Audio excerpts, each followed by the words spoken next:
What's going on, guys? Welcome back to Winter Wolf's Den. Winter Wolf here with you.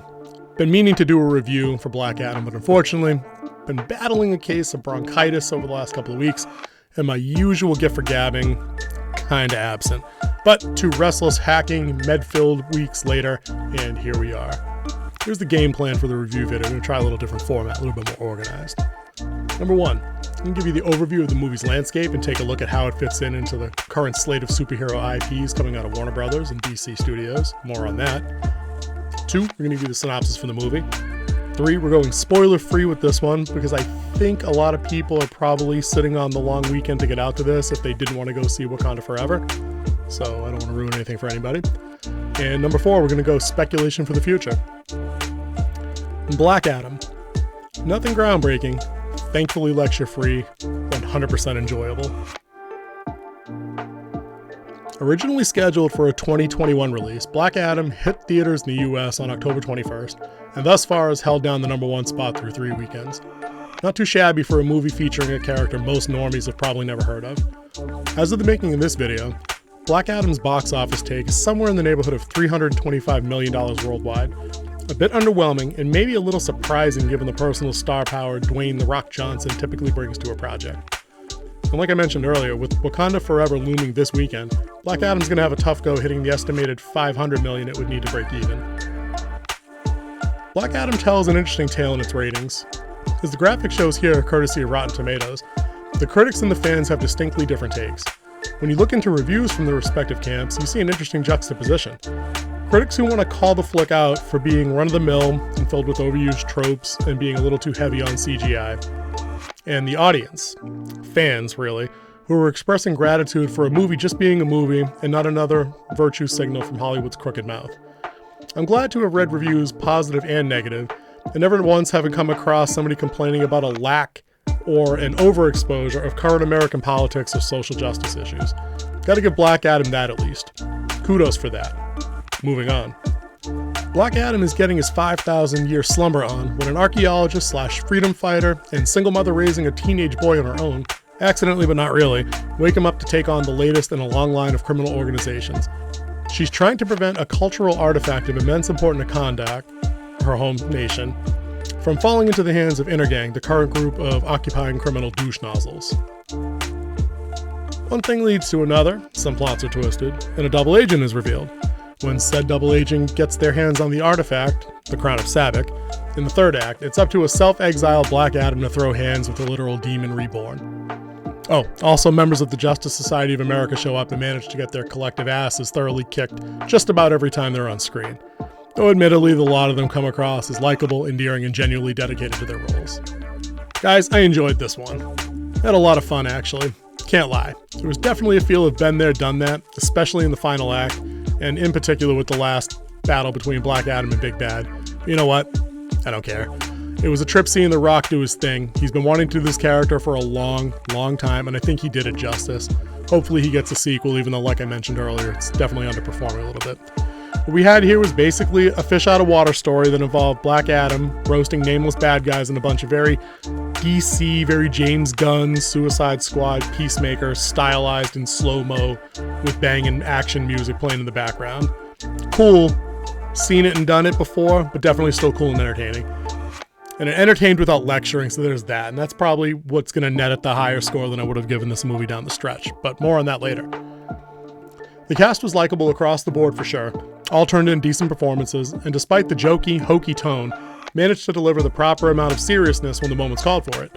Sarah Shahi and Bodhi Sabangi played well as the mother-son team tasked with acclimating Black Adam to the modern world, and Muhammad Amer had me cracking up as the family's favorite uncle. Dude even managed to have a mini hero moment of his own. And you know what? You know the performance was on point because when the moment came and he was injured, I was honestly unsure and worried about how he was going to end up at the end. Or if he made it to the end. No spoilers, like I said.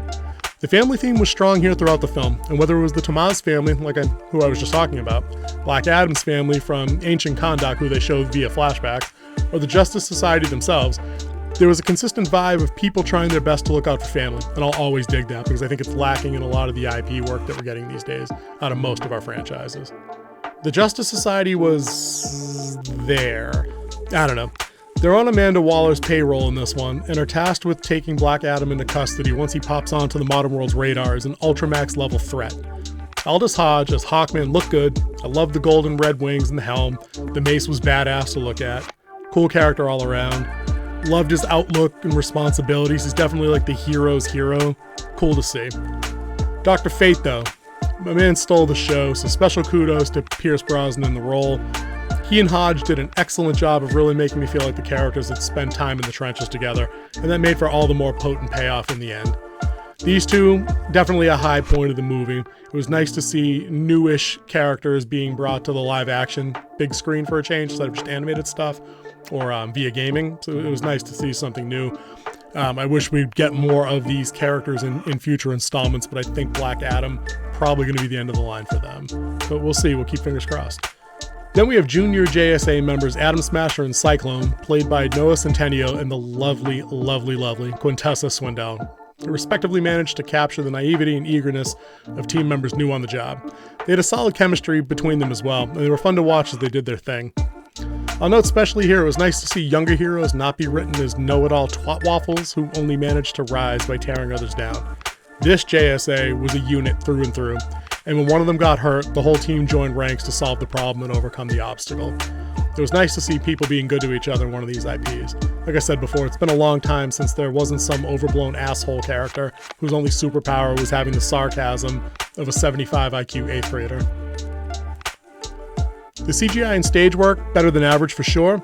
The slow motion sequences weren't overblown. The flight sequences and battle scenes pretty slick, well done. I actually leaned over to a friend at one point during one of the multiple Black Adam versus Hawkman aerial duels and said, "This is kind of like watching Injustice 2 on the big screen." And I was perfectly happy with that. The effects on the final big bad were solid as well. Nothing like seeing an archetypal demon brought to life, and that dude looked like he could have given the Balrog a run for its money. Downsides? Yeah, there's a couple, but you really can't get hung up on them if you're enjoying the ride, am I right? Sure, the story was fairly paint by numbers, I'll give you that. The villains sadly could have been plucked from any MCU film or project because as far as evil organizations go, they were vanilla, bland, and dull as dishwater.